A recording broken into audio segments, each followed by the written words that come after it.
Bago nga pala ako bumalik ng Saudi, ay nagasgasan ko si Zuki.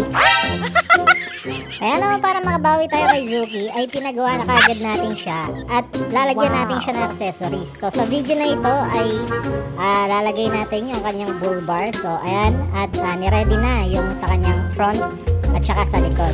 So ina-arrange na ni Kuya at sinimulan na agad yung paglalagay ng bull bar sa harapan ni Zuki. Ayan, parang tumangos ang ilong ni Zuki at mukhang magiging macho talaga siya.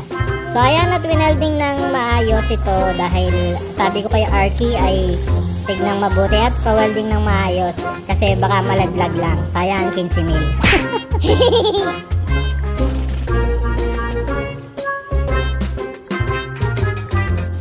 Ayan, natapos na nga yun sa kabila at sa kabila naman. Ayan, talagang napakalupit ni Manong dahil tutok na tutok sa kanya yung hindi siya nasisilaw.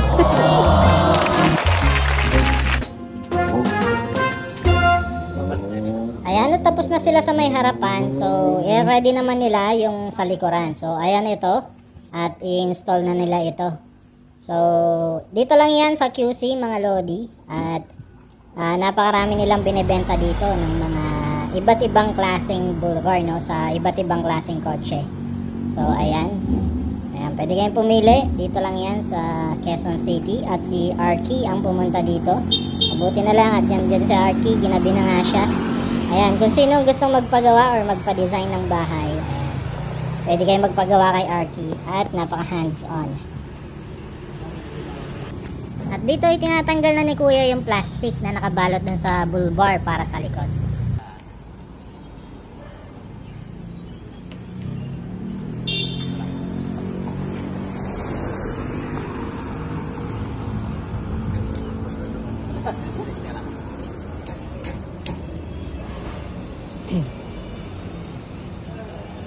Here it is. Tapos na. Sa bull bar sa harap.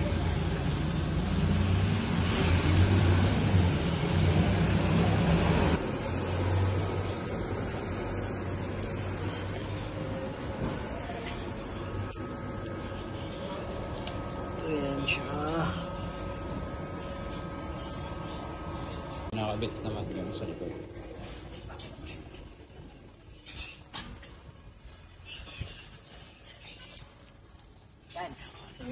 Allowance.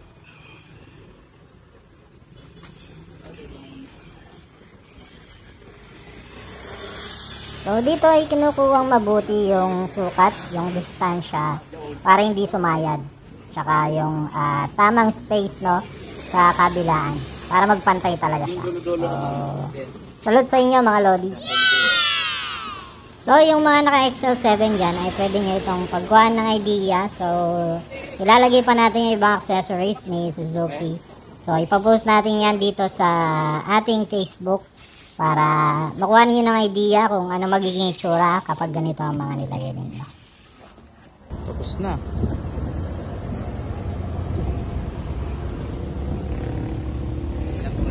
Thank you.